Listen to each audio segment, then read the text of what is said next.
Hey, Husker fans, welcome back to the Husker Big Red YouTube channel. I'm Chris Peterson, and joining me on this Saturday morning, as always, is Danny Gillette. So, everybody, we're back here to talk some Nebraska football recruiting or just Nebraska football in general, anything about the Nebraska Cornhuskers in general here on this Saturday morning chat. So, yeah, Danny, how you doing this morning, man? Good. Last show of the calendar year, probably. What a year it's been for this channel and this show here, and it's hard to believe that we're already turning the page to 2024. And it should be, an exciting Yeah. year, an exciting 2024 for the Huskers. So, on that note, make sure you don't miss any of our content coming up in the year ahead. If you haven't done us a huge favor yet, please hit the subscribe button. Make sure you guys comment and hit the like button as well. Really does us a big favor, as we try to build this channel in what should be hopefully a memorable season for the Huskers coming up this year. But yeah, I guess basketball got a win last night, so that was good to see. They took care of business and got some visitors potentially in the transfer portal, got some bowl games coming up here in the next few days, so should be a good time to just kind of chill out and kind of see what happens. Some of us got to see the basketball game. I do not have Big Ten Plus, so I did not see the basketball game, but hopefully I don't have the schedule in front of me, but that's one of the last games on Big Ten Plus.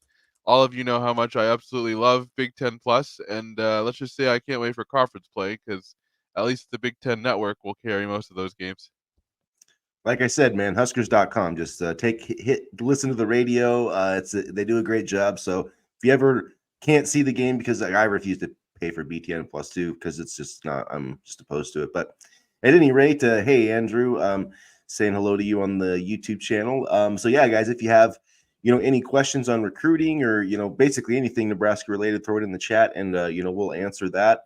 In terms of this Nebraska football team, I think the roster, is pretty much set. I don't know if anybody else has seen this, but Nebraska's about, 10, 12 spots, over on scholarship right now. So I don't think in terms of, the transfer portal, we're going to see, a lot more guys, entering. I mean, they're They're coming from, and I don't really see. I mean, I think it's been talked about a little bit, but they've obviously done a really good job of, not losing guys to the transfer portal, not losing guys potentially, to the NFL with like Ty Robinson, Isaac Gifford, is another name that comes to mind. So I definitely think, the numbers are higher than they wanted them to be, and some guys are going to have to probably, take that scholarship, thing to, not play or maybe enter the portal after the spring, but they got to trim some fat here at some point. But so I do think that they want to make some additions at the portal, but I don't think there's going to be more than a handful, just with the scholarship situation.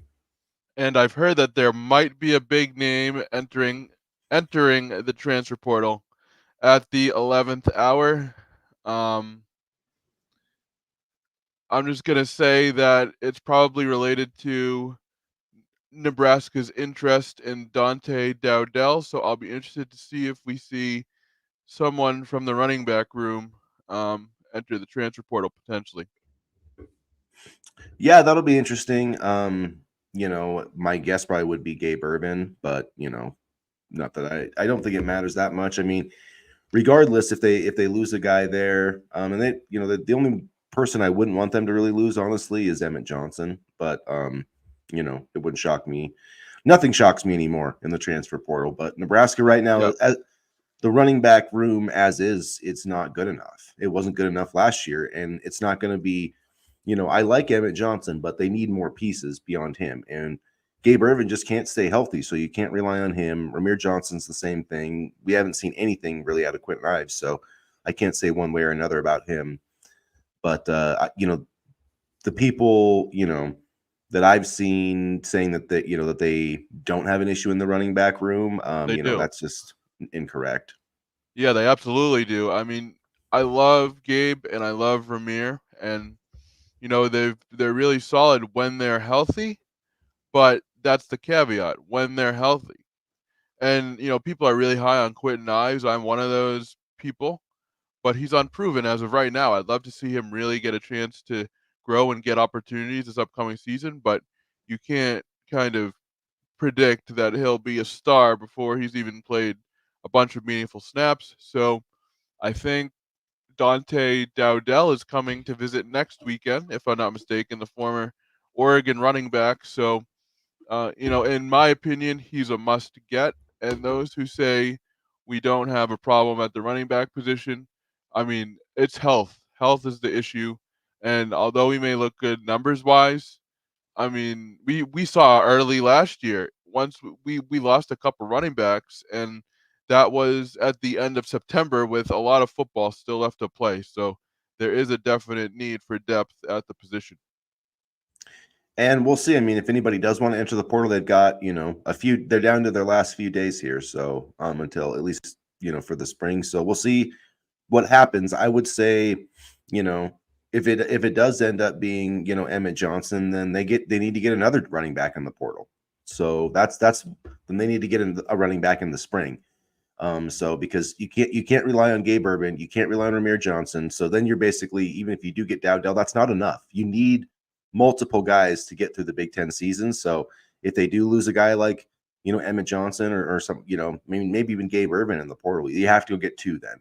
And like I said, it was a mistake to only take one running back in 2023, and they only went after one really in 2024, and that hurt them. So I mean, you've got to make up for that now, and they're going to have to find a couple of guys in the transfer portal because the depth is not there for the type of team that they want to be. They want to be a run it at you type of football team. Well, Dante Dowdell is not going to make it 20 carries a game in the Big Ten. He's just not. And Gabe Ervin, you can't rely on him. Sure, I would love if he was able to stay healthy and be the number two, and maybe you don't need another guy, but you can't go into another season hoping that Gabe Ervin can make it. You've got to go get somebody else, and that's going to be tough because as we see, if Nebraska does lose somebody, these guys don't want to be in a crowded room. So that's like the quarterback thing. Everybody's like, oh, Nebraska should get a veteran quarterback. Like, okay, let's go find a quarterback who doesn't want to start, who's willing to take an NIL deal, who has no chance to play here. And yeah, that would be great. But those guys don't grow on trees, people. Like, come on. Like Casey, like the idea that Casey Thompson was going to come here, like, it's just people are just so unrealistic about things at times. Quite honestly, we're lucky that Danny Kalen didn't, stay here, or a better opportunity didn't come up for him as well, because I don't think too many people are starting over Dylan Raiola. But I mean, I think going back to the fact that Nebraska wants to run the football, I think a lot of it last year, even though they want to establish the run game, was because they didn't have enough personnel, passing and through the air. I still think running the football will be a key part of the offense, but I think we're going to see a more, kind of explosive, throw it deep type of offense, because now you have the quarterback and the weapons to surround him with it.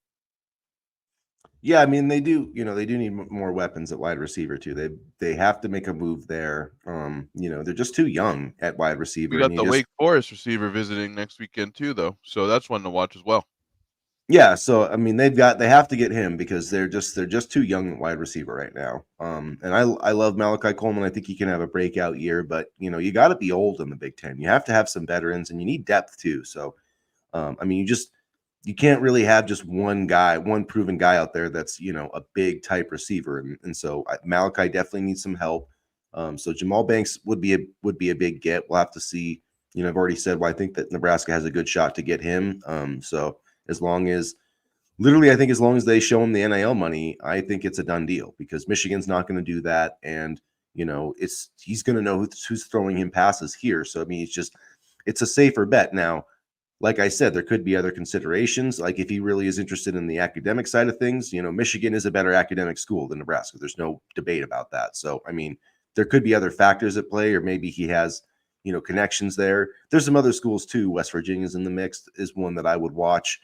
But, outside of, I don't see him going to like Minnesota or some of the other Big Ten schools in the mix. So those are, and Michigan and Nebraska are the only reported visits right now. So, that's why I'm not really giving anybody else a whole lot of credence because, in recruitments, it really is most of the time guys end up going where they visit. So if he's not visiting somewhere else, I really feel like it's a Michigan-Nebraska battle right now. Could that change? Could he visit somewhere else? Sure. But that's that. I feel good, as a Nebraska fan right now. I think they're going to get Banks. I think they're going to get Dowdell. And if this I don't know how to pronounce it, Xri Alexander, if he makes his visit, I feel like they're going to have a pretty good shot to get him too. And at that point, you would think that the roster would be filled out. And then Another thing that's important too is I believe Nebraska has 12 early enrollees, if I'm not mistaken, and a lot of those are the big name guys. So the, they'll be coming onto campus actually shortly as they get ready for the 2024 season. Yeah, which will always be a 16 positive. says Mitch. 16. Having the guys come in early will be a positive. Obviously, Rayola, and Kalen, and really like when I look at Daniel Kalen, I do think he came to the best situation where he can play because he wasn't gonna step on campus and play at Michigan State. He wasn't even gonna get a chance to compete for the starting job if he went there. The only place in all of college football that Daniel Kalen could go and compete for the starting job next season was Nebraska. So he did take the best opportunity to play next year. Now it's maybe not, he's probably not going to beat out Dylan Raiola, but he wasn't even going to get the chance to beat out Aiden Chili's at Michigan State. So he did take the spot, in my opinion, where he has the best path to being a starter. Yeah, and I think he will be the starter in due time. I don't think it's going to be a case of where he sits on the bench his whole Nebraska career. And, just having two Elite 11 quarterbacks in that room sounds pretty good. And, I don't think people are worried about the depth at the quarterback room, in the quarterback room and the inexperience. But like you said, it's a very hard sell to a veteran quarterback to basically play third string and be satisfied with the role. So, I think it's a double-edged sword. You recruit the type of young talent, that can win you football games, but you also have to take with it the growing pains and the fact that the quarterback room may be a little bit smaller than normal. And quite frankly, a lot of teams are going to the two quarterback system. Yeah, I mean, every team wants to have as many quarterbacks as they, for scholarship quarterbacks, but that's just harder to do now. And it's just Nebraska doesn't have room for one, so it just doesn't. It doesn't make like the people that all these Nebraska reporters that were like shocked that Chubba. I never thought Chubba Purdy was staying here. I don't know why Yeah. anybody like this is. Here's my thing, okay, and then they base this off of Matt Rule's press conference when he said that he literally said, I didn't want to bring in an upperclassman over Heinrich and Chubba Purdy. That was bullshit. Marcus Satterfield flew in a private jet all over the country to a bunch of different quarterbacks. They had Kyle McCord on campus for 2 days. Like, come on. Like, Chubba Purdy was never part of the plan here. Whether it was Raiola, he was never going to be the starting quarterback at Nebraska. Like, that's total. Like, Matt Rule can say what he wants, and I understand why he said it. Like, I have no problem with what Matt Yeah, Rule he's not going said, to put his players on but blast the during the press but conference. the yeah, and I'm not calling him. I'm Yeah. saying the No, people no, I'm that just saying took in general. that as like, oh, Chubba Purdy. Like, did you even listen to what he said? Because they're like, oh, Matt Rule talked about Chubba Purdy, and then 2 hours later he was gone. Yeah, but he said he didn't want to bring in anybody to compete over Chubba Purdy when his offensive coordinator took a private jet to like 5 different quarterbacks, and they had a quarterback on campus for 2 days. So yeah, they were going to bring in an upperclassman over Chubba Purdy. They just found a 5-star they like better. So it's like, I just Yeah. don't. I mean, are people using their brains? Like, I just don't No. understand It's Nebraska Twitter. No.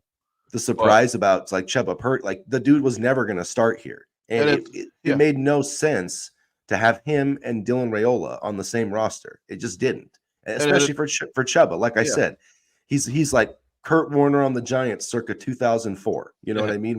Yeah. When they drafted Eli Manning, even if Kurt Warner could have been like the league MVP, and in game 10, they were trotting out Eli because they were like the Giants. I know this nobody cares about this, but they were in the playoff race, literally in the playoff race, and they switched quarterbacks to a rookie, and they won like 1 out of 9 games. And then 2 years later, they won the Super Bowl. So like that's what the situation was for Nebraska. So anyway, I don't know why I decided to go off on that, but like Not I even just your don't Packers, just the Giants. but I just don't understand why, like, I just don't understand this idea that Chubba Purdy was going to like hang out here and be happy to be like Dylan Raiola's backup or something. I actually remember watching Eli Manning's debut, believe it or not. But anyway, and the fact that people are like, oh, this is a massive blow to the quarterback room. No, it's not. I mean, would you like the veteran experience? Sure. Is it a Yeah, massive blow to the quarterback room? No. And I'm sorry. Like I love him. He played his role here, and he did well. He was a, you know, professional player. You never heard him talk in the media or whatever. But it's not going to be production-wise a big blow in the quarterback room. And quite honestly, I think the quarterback room is fine without him. Not to sound too like mean, but I honestly, people say, "Oh, this is a massive blow." No, it's not. It really is not. And I hope he lands on his feet. Mitch says, "I'm surprised Chubba is getting the offers he's getting." Honestly, well, I kind of agree. Just because, first off, he didn't get a chance to play a ton here, which honestly, to your point, kind of makes me wonder why people were surprised he went into the portal because, he never really played a ton here, and whether it be injury or Mark Whipple's lack of being a good coach for Nebraska, Purdy never got to play a ton, and now he's gonna try to see what he can make of his career. But this isn't a blow to the quarterback room, and this isn't too much of a surprise. I mean, if people just used their heads, coming back to be the third string quarterback and probably not even getting a chance to be the number 2 quarterback on the depth chart, why would you stay? Why would you stay at all? Yeah. And like I said, it doesn't make sense for Nebraska. Like the backup reps need to go to Daniel Kalen. That's what makes sense. It doesn't make sense to give backup reps to Chubba Purdy when he's not ever going to start here long term. Like he's not the answer. And it's Raiola and then it's Kalen. Those are the guys that need the focus. Those are the guys that need the reps. And I think Nebraska already has the perfect number 3 quarterback, and it's Heinrich Haarberg because he's unselfish for one thing. He's already been through this, rigmarole of, getting yanked in and out and moved around, and he's still here. Like, so he's not going anywhere. And he can help this team in more ways than one. We've talked about the Taysom Hill, like he should be in the quarterback room. I don't want him switched to tight end or whatever, but you could throw him a few passes. But I think even just using him as a power, change it up run game, type thing. I mean, in some of these early games too, like if your running back's hurt or whatever, against Northern Illinois, just put Haarberg out there under center and let him pound at him a few times. Like I have no problem with that being his role and, being the mentor type and, being the veteran quarterback. He can, I feel like last year, then they won 5 games with this guy. So it's not like, if they need him in an emergency situation, if Now, people are granted, the hurt. defense saved the day on many of those games. Right. Yeah. I mean, I'm not saying it was Yeah. because of him, but I'm saying like he found a way. He found a Okay, way that's to fair. Yeah. like he's done it. If you had to, if I'm saying you only want him to play if you've got other guys hurt. So I feel like, in that situation, he's a pretty good option just in the sense that like he's done it. He's beat Big Ten teams. He won the 3 Big Ten games last year.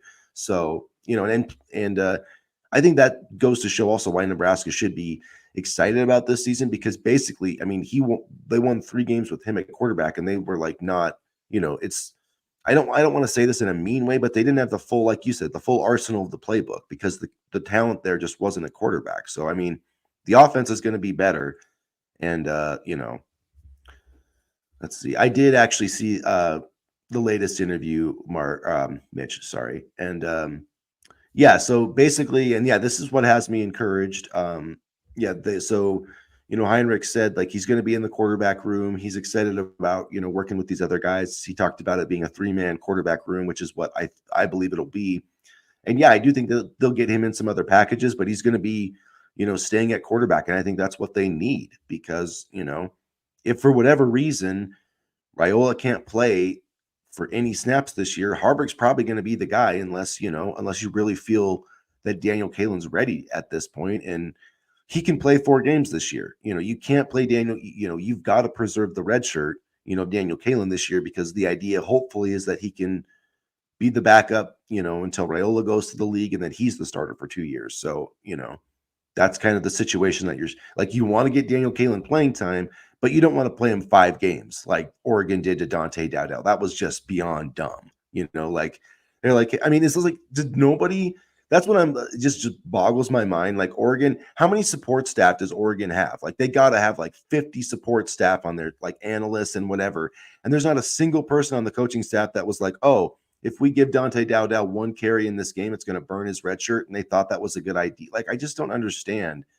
I do understand why Dowdell wouldn't want to go back there because they burned his red shirt for like 3 carries. Like, how dumb is that? That is dumb, and this just made me think of something completely different. But did you watch the Pinstripe Bowl on Thursday? Miami I and did, yeah. Most of it. did Mario Cristobal's clock management and lack of timeout or improper timeout usage remind you of Matt Rule and this staff? Because he multiple times this season, Cristobal has not managed the clock effectively, and I was on, I'm on a Miami show too the other day, and they were talking about getting a support staff member to just tell Mario when to call timeouts. And I was wondering if that would be effective for this coaching staff as well. Because for whatever reason, time management doesn't register with a lot of big time college football coaches.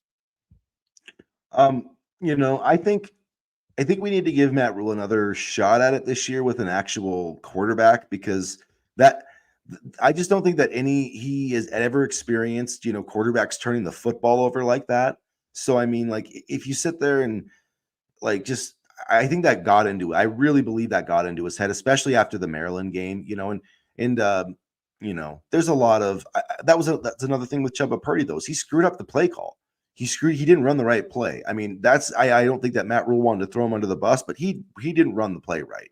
And not that ever should have even been an option, but it was supposed to be a handoff, and he threw it. So like that was a bad decision on his part.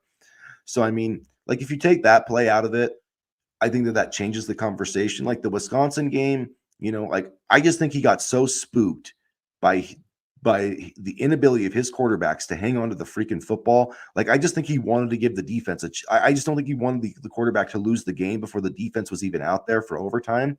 Which, And quite honestly, we were mad at it then, but I like 30 turnovers. I don't know if I blame him for that at all. no, and like real time, I wasn't that mad about it. I totally understood it. I wanted him to take a chance, like to go into the end zone, but that's the thing, is like, yeah, you do that, and you have to fully understand that Chubba Purdy could very well lose you that game. And your defense is playing great. And frankly, if Braylon Allen doesn't trip Nick Heinrich and end his career, for one thing, he gets a sack. And if that penalty is called, it's a 15-yard penalty, and Wisconsin probably misses the field goal, and we probably win the game, which really, I'm not gonna lie about this. I was watching the quick lane bowl, and it just pissed me off the entire time, because Nebraska should have been in that freaking game if the official could simply understand that the ball across the goal line is a touchdown on review, for Christ's sake. I mean, I'm For which still game? Because there were pissed about multiple. that. Oh, for the Well, Wisconsin.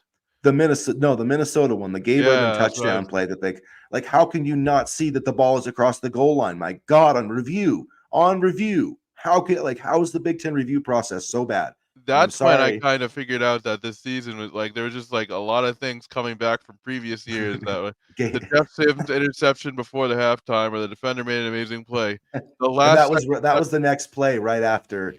That yeah, was right after the review, the because last second touchdown. you're like, oh crap, we missed the review. It's not going to be that bad. Next play, interception. You're like, oh. So I mean, That's when I I knew. just keep thinking about that Minnesota game, because Yeah.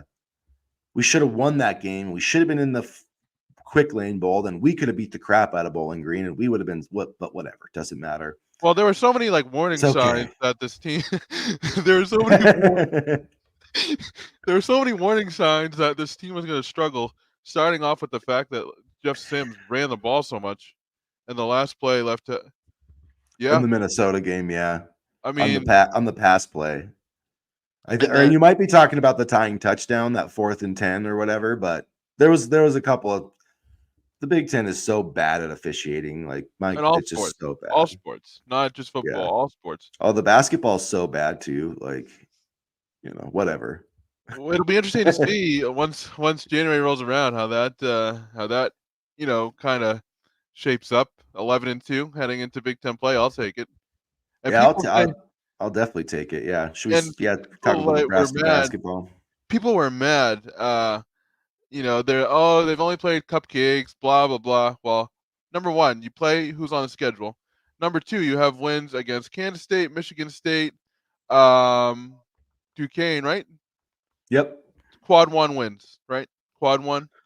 I don't know about Duquesne, might be a quad 2, because it was at home. So I mean, I think they have to be like Yeah, I think they almost have to be like top 50 at home for, but I know Dequan, or excuse me, Duquesne's will be a quad 2.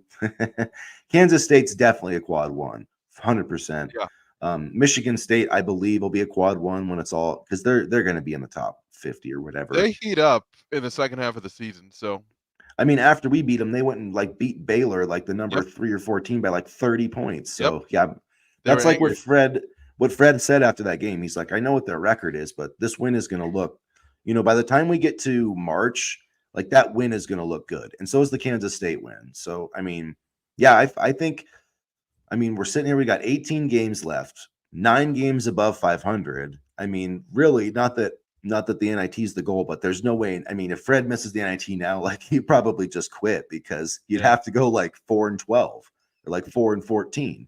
So I mean, And I don't see that with this roster. I think it's one of the no. most well constructed rosters that he's put together.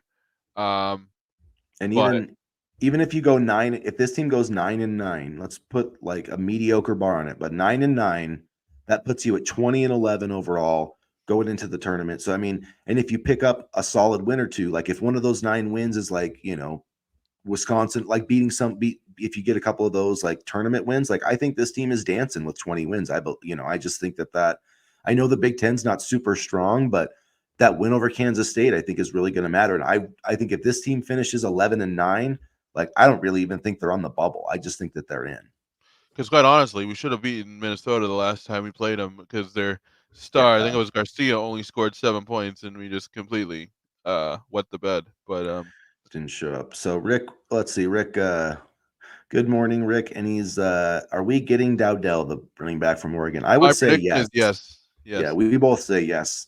Not that we have the crystal balls, but if you want the Husker Big Red Network crystal ball, it's 100% on Nebraska.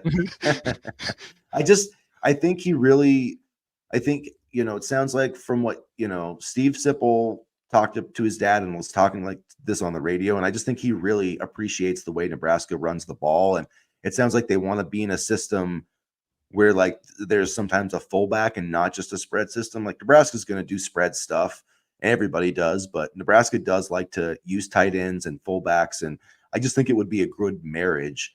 And the thing about Dodell is he was like a top 10 running back in from almost every recruiting service last year. So like this would be, and he averaged like I think he averaged almost 6 yards a carry this year. He didn't get that many carries, but he did have one game where he went like 12 carries, I want to say, for like 64 yards.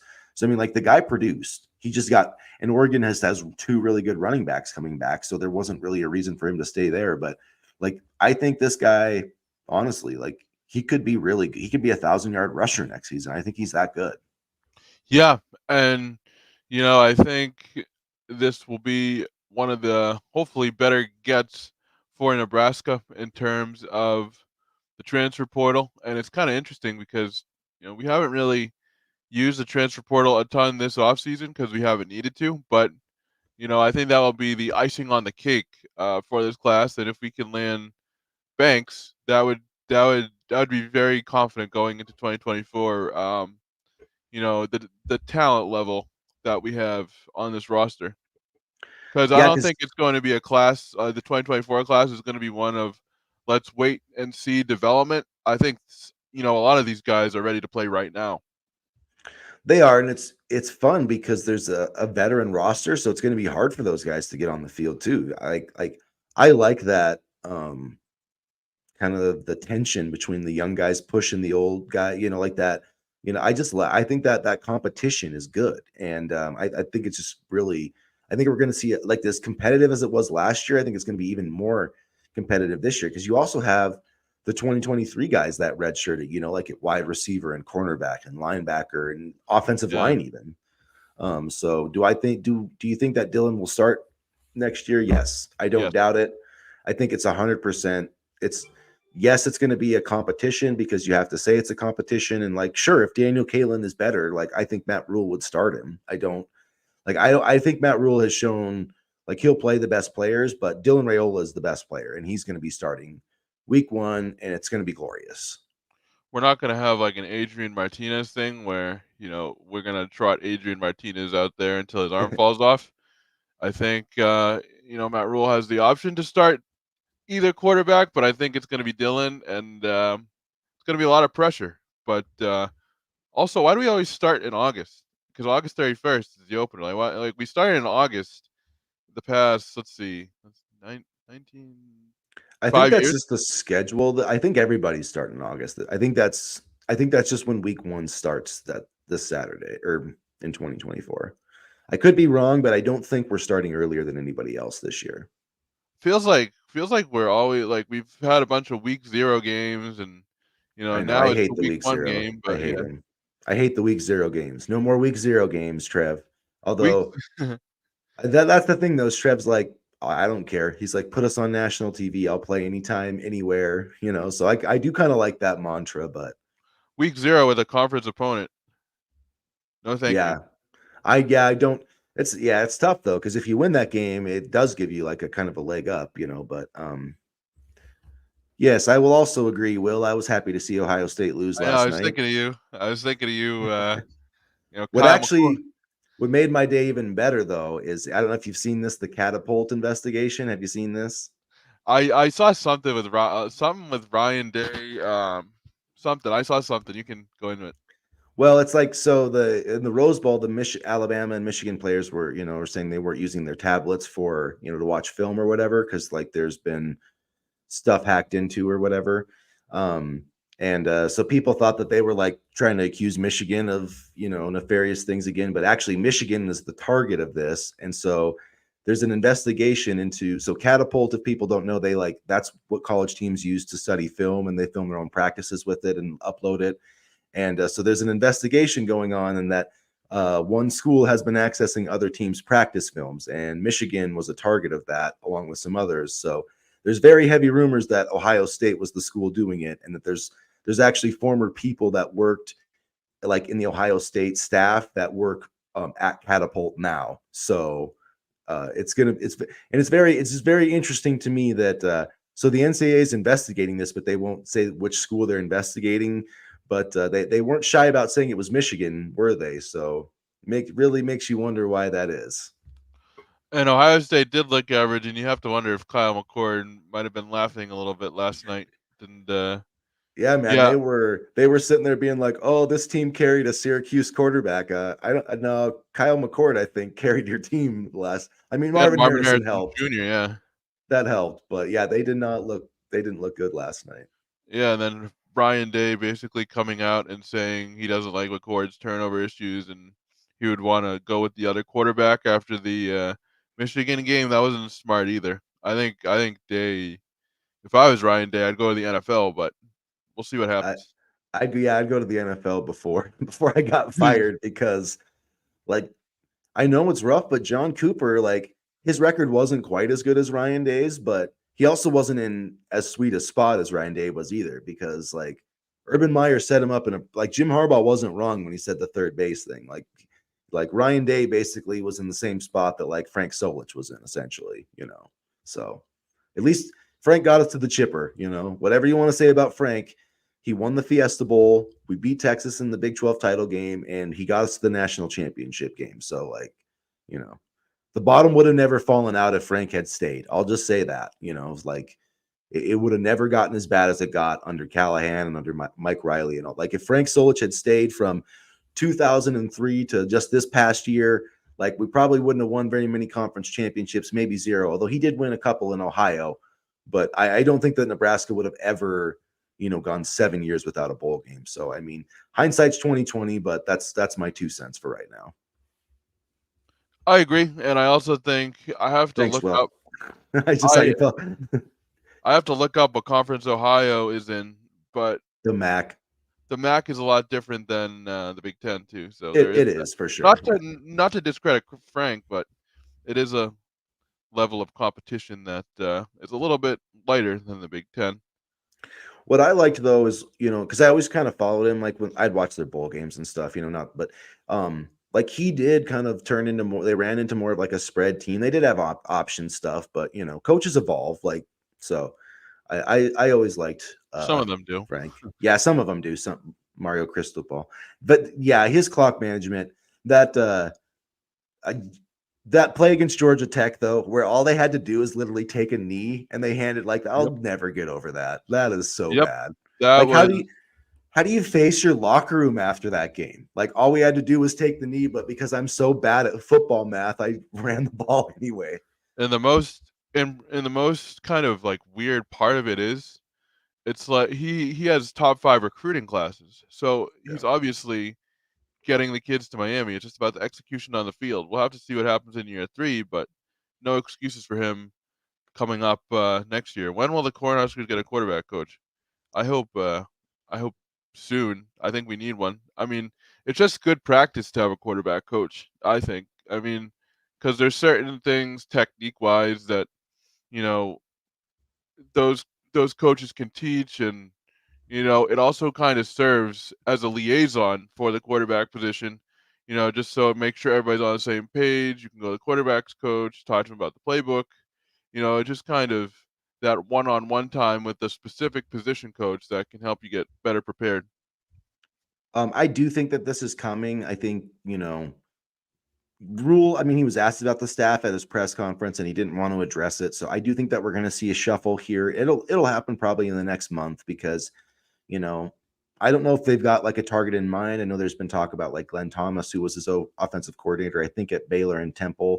Um, you know, they could be looking to see if some guys get fired in the NFL that maybe they want as a quarterbacks coach. So I do think that within the next month, obviously, before spring ball, but I would say like mid-January, maybe within the next 3 weeks, we'll have an idea about at least the coaching staff, and I predict that we'll have a quarterbacks coach.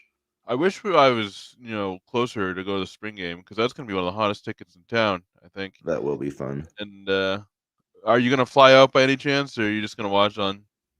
I'll probably just watch at home, but sometime I need to get Yeah, when we get our they need to get the high speed rail hooked up, and then that'd be because I nice. just hop on that thing and it's just hard to well, for one, it's hard to fly from where I'm at, and then it's even harder to Yeah. fly into like if I could fly right into Lincoln, that'd be a whole different ball game, I know from where trying I to live. fly from Logan Airport out here to like in Boston to the Midwest, you have to you know, like connect on 3 different flights, and then you finally get your destination, and it's like, ugh.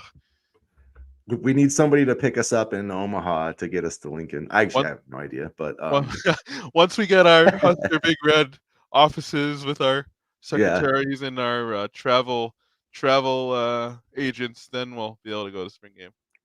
I wanted to mention this. I saw this from Rick. So the '99 team could have won the national. If there was a 4-team playoff, this '99 Nebraska team would have won the national title. I have no doubt in my mind about that. Because they lost a game at Texas, and it was like 24-12. They blew the lead late. I freaking hate Texas. They ruined a lot of the '96 Big 12 title game. '99 they cost us a national championship game. The 1 second left on the clock. But at any rate, we ended up playing them in the Big 12 title game on a neutral field, beat the crap out of them. I think I want to say it was like 31-7 or 31-14. And so, I mean, that was the Michael Vick year. And Nebraska, like, still almost like got into the conversation for number 2. We played Colorado in the last game of the regular season, and we kind of needed to blow them out. And we actually got like a 24-0 lead. And then we ended up like winning on a field goal, I want to say, or in overtime. So that kind of like solidified Virginia Tech at number 2. But that's how good Nebraska was. Like, there was consideration of putting them, and this was the BCS system, so it was like not in the polls, but it was kind of close. And I believe if there was a 4-team playoff after, I totally think that Nebraska would have beat. It was Florida State, like with Chris Winkie and Peter Warwick. I think they would have won that game. But I have to be honest, even though I'm a Michigan fan, I do think if the '97 teams played, I think Nebraska would have won. I think it would have been a close game, but I just think Nebraska was too damn good in the trenches. I just think they would have overwhelmed the Michigan offensive line. I really do.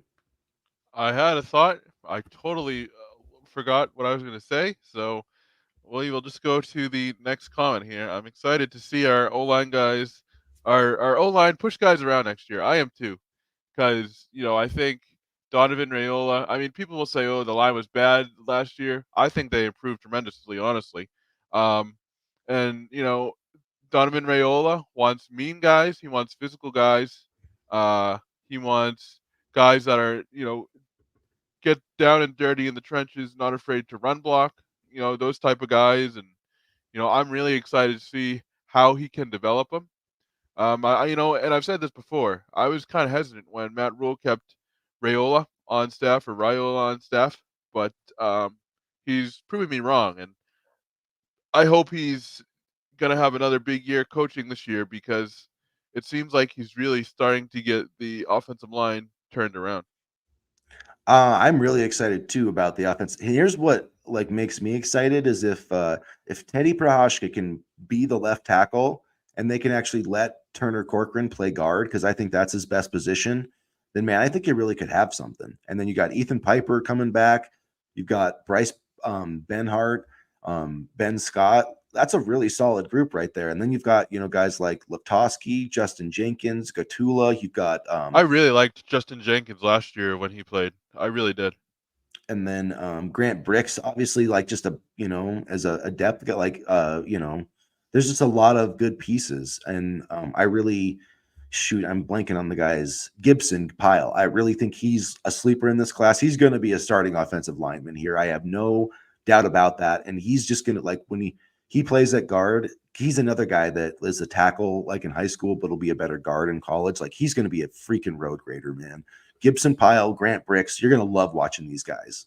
And Yeah. Preston Tamua too. Like that guy is just gonna be, oh my god, it's gonna be so fun. Like the investment, that's what has me so excited. Is not only did Nebraska get a quarterback, two big time quarterbacks to develop, but they've got all these exciting pieces on the offensive line, and they can give them the proper time to develop. They don't need a single one of them to come in and play right away. It's perfect. It's beautiful.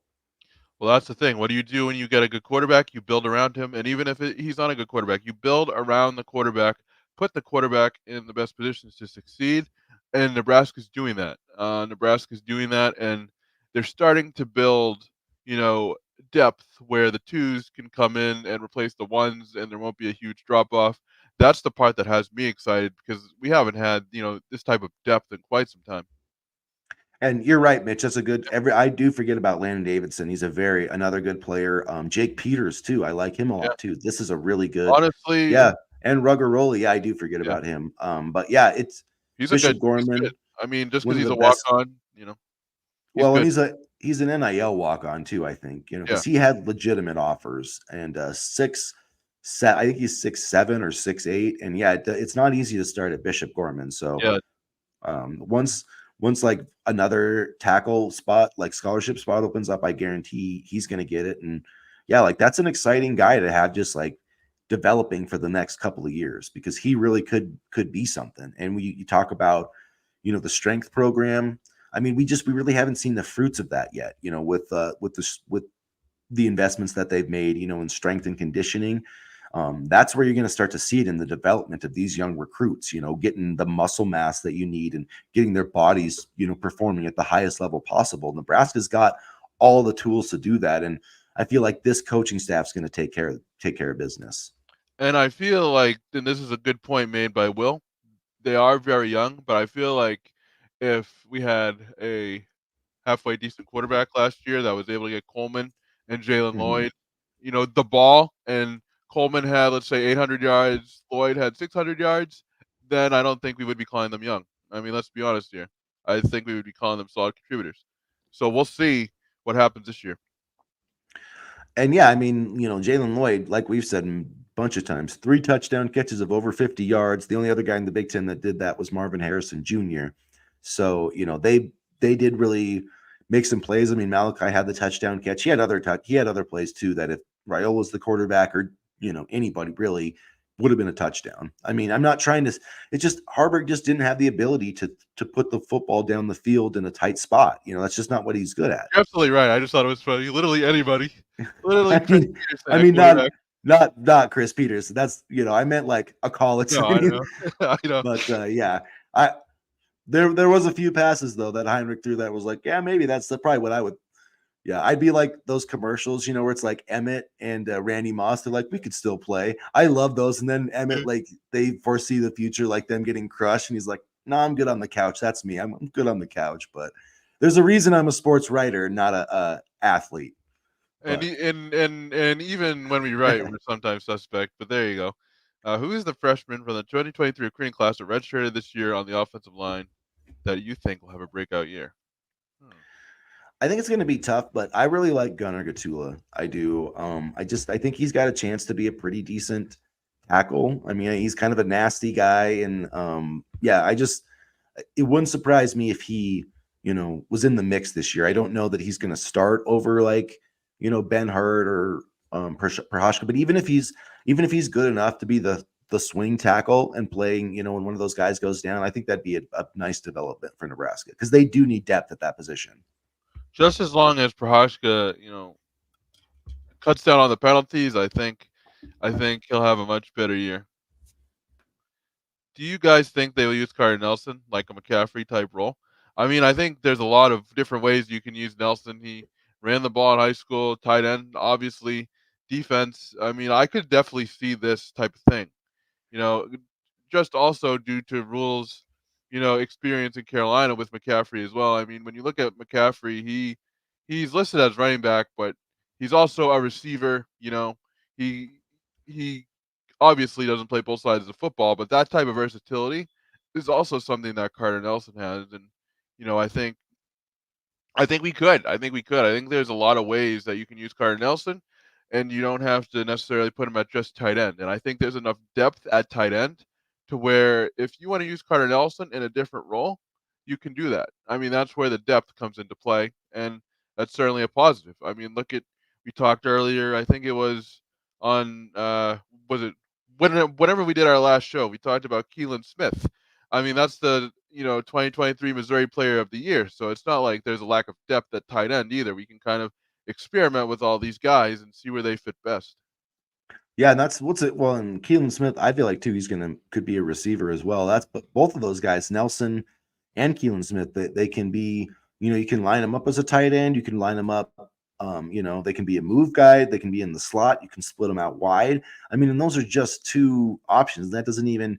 Eric Ingerson's a pretty good football player too. So I mean, that's three really good players in here. It'll be interesting. See that I thought that Carter was enrolling early, so that'll change it a little bit if he's not. But I think that his first year, like either way, I do think that they're going to get him some opportunities because he's just such a freakish athlete, and he is very familiar having the ball in his hands. I don't want to run him too much, just with his frame. I worry about him getting hurt, but I do think that they're going to find ways to get the football in his hand and just, let him go make a play. And I feel like the other thing too is it's a lot easier if you've got like a Dylan Raiola to do that. It's easier to say, hey, let's go, let's take a shot to Malachi Coleman here. It's a lot easier to do that if you've got a quarterback that can push the ball downfield, and as opposed to Haarberg, where it could be, could very easily be intercepted. I mean, he could throw a duck. I mean, like, so I feel like too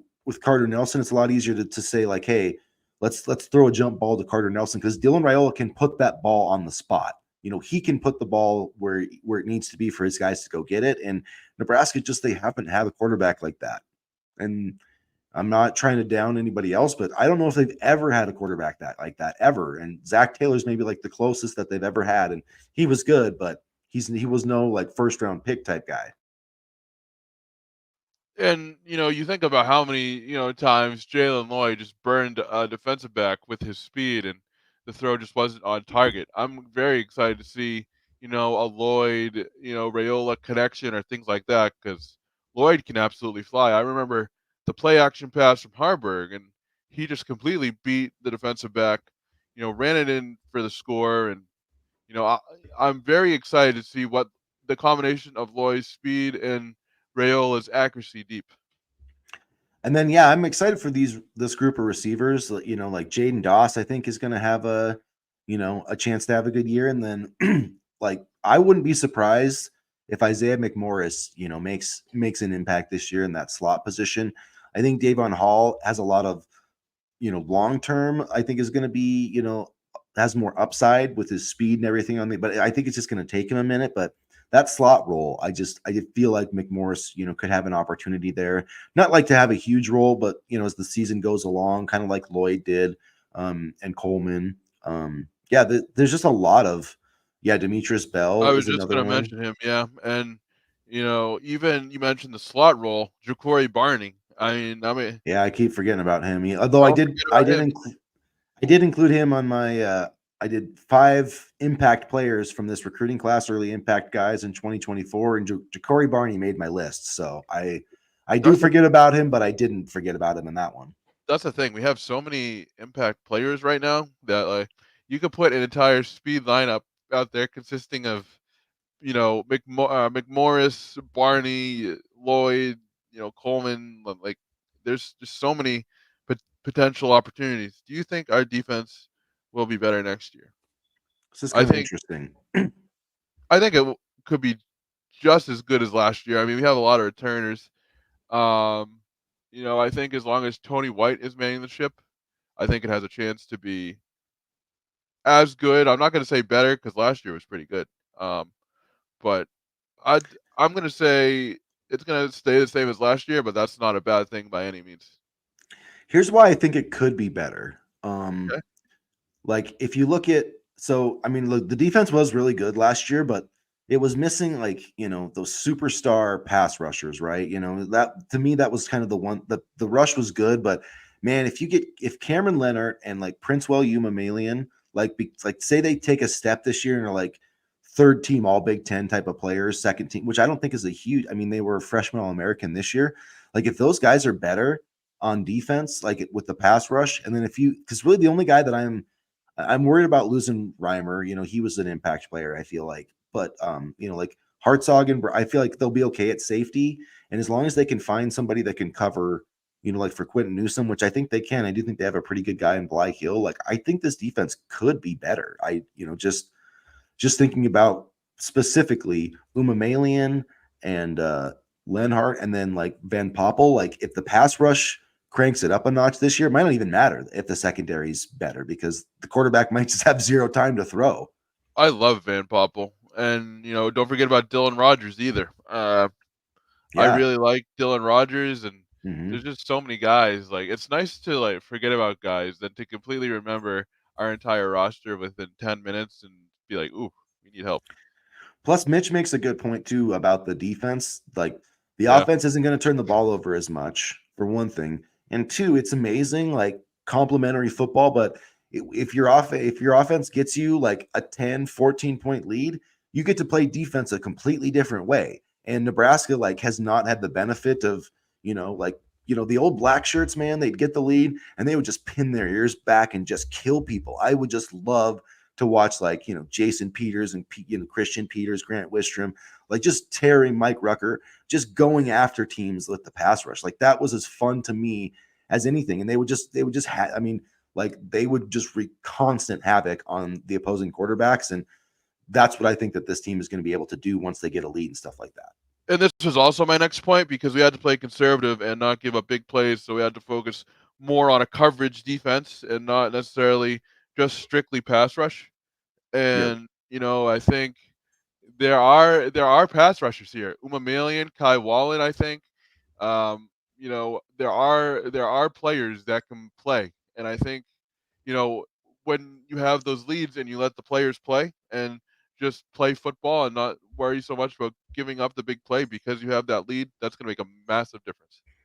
Yeah, man. Just like watch if you think it was fun watching this defense, like when it was a 10, like give Tony White a 20-3 lead and then watch him call defense. And Yeah, then you're gonna see how much fun this is.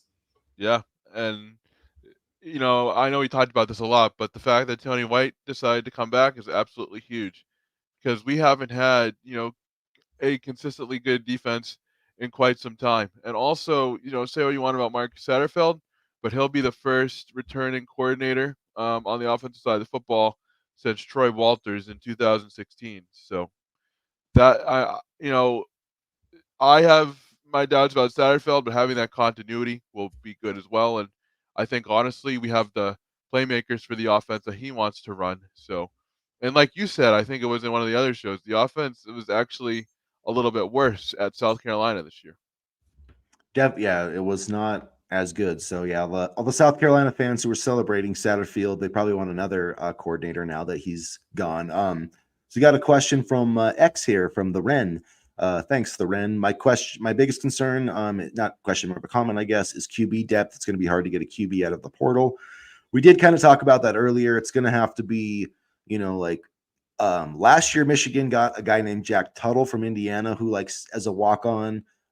It's going to have to be somebody like that, maybe who, wants to have a future in coaching, not looking to play this year, but it would be nice to have somebody that's kind of familiar with this system maybe a little bit. So I'm not sure. Yeah, I'm not saying they're going to offer any scholarship kids, but if there was a walk-on, that would come here who was the right fit, maybe they would take him with experience. But yeah, I don't see any offers for transfer portal guys because for one, they just don't have the scholarship room. If they're gonna use a scholarship, it's gonna be for a wide receiver, somebody else, not a fourth string quarterback that's not gonna play. And this is exactly Sorry. no, sorry. Two men on the controls here. This is exactly the point that we were making earlier. No quarterback depth is the new normal, and it's just kind of scary right now because they're both freshman quarterbacks. But I think this is what we're gonna have to, adjust to because, like you said earlier in the show, nobody wants to play, third string and sit on the bench and look pretty and not have a chance. And they're not gonna try to relegate themselves to the bench role by any means. So I think it is gonna be the new normal. I mean, look at, Florida State had to play, a true freshman as their third string quarterback in the ACC title game. And Ohio State basically had to do the same thing last night when Devin Brown got hurt. There's just guys just aren't going to do that anymore, So yeah, Ohio State actually too. Yeah. Yeah. Which that's a whole interesting thing, but, yeah, maybe if you find a decent kid, offer him. Yeah, that's exactly it. You need to find somebody who's not going to play, who is willing to be, like the Husker, like Jim McMahon for the Packers in 1996. I need to get some updated references. People are probably not going to understand. I was 1 year old in 1996, so but he was like the third string or the backup for Brett Favre when they won the Super Bowl. So Jim McMahon actually has a ring from the Packers and the Bears. But that's what they need though. They need somebody who that knows he's not going to play, and is ready to basically just support the other guy and just be a clipboard holder. Who doesn't?